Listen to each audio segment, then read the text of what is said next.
Ce matin. Bonjour Christophe. Bonjour Damien. Le Royaume-Uni a annoncé hier sanctionner 135 navires soupçonnés de faire partie de cette flotte fantôme russe qui contourne donc les restrictions occidentales. On en a beaucoup parlé ici. Vendredi déjà, donc l'Union européenne avait annoncé de premières mesures.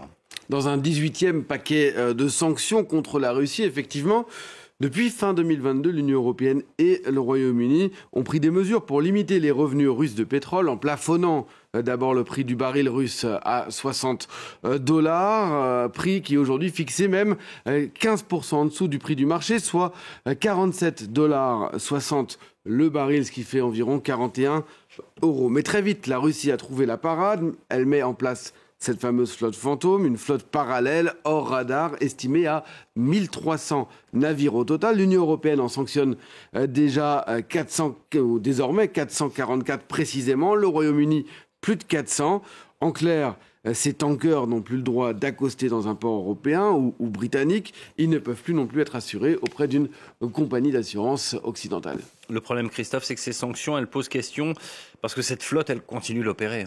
Premier problème, les sanctions occidentales ne sont pas toujours coordonnées. C'est-à-dire que les navires placés sur la liste de l'Union européenne, du Royaume-Uni ou des États-Unis ne sont pas forcément les mêmes, ce qui permet à certains de mieux les contourner. Et puis cette flotte fantôme, elle est bien rodée. Les cargos battent pavillon dans des pays tiers, le Panama, le Libéria, si bien qu'ils échappent aux restrictions. Ils changent souvent de nom, de propriétaire, de pavillon aussi. Parfois, ils déconnectent leur radar ou brouillent leur localisation GPS.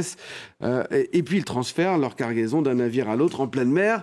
Mais ce qu'il faut savoir, c'est que 80% de ces navires n'ont quasiment rien changé. Ils continuent leur trajet habituel vers des ports indiens ou chinois. Ouais. On va le voir sur un graphique, le voici publié dans le journal Le Monde, qui a suivi 34 navires sous sanction depuis le mois d'avril, à partir des données de Marine Traffic. Et donc on voit que ça continue bien d'opérer toujours dans le même sens. Alors ils opèrent, oui, mais est-ce que ce pétrole russe, il trouve des acheteurs ? Bien sûr, il en trouve, et c'est un peu le problème. L'Inde d'abord, la Chine aussi, surtout, qui en achète beaucoup.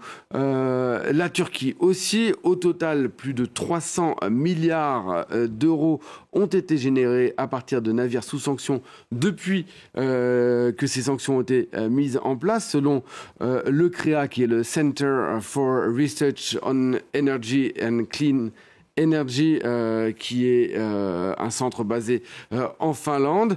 Et ce qu'on peut voir, c'est que les 135 navires que le Royaume-Uni vient de placer sur la liste, eh bien, ils auraient généré plus de 24 milliards de dollars depuis 2024, selon le ministère des Affaires étrangères britanniques.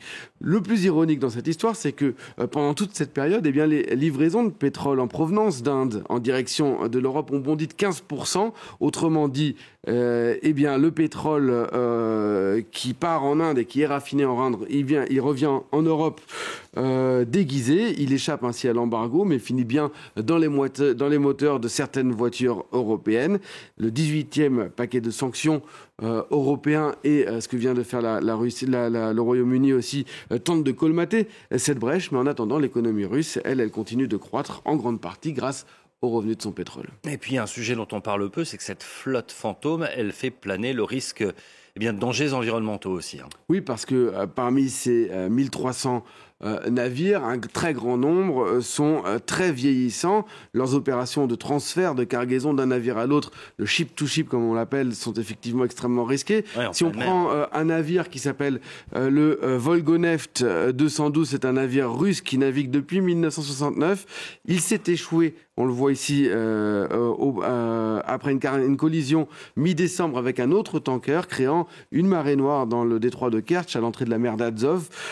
Les deux navires sont soupçonnés d'avoir cherché à transférer leur cargaison vers un autre navire. Ils transportaient plus de 8000 tonnes de mazout à eux deux. Évidemment, ils n'étaient pas assurés.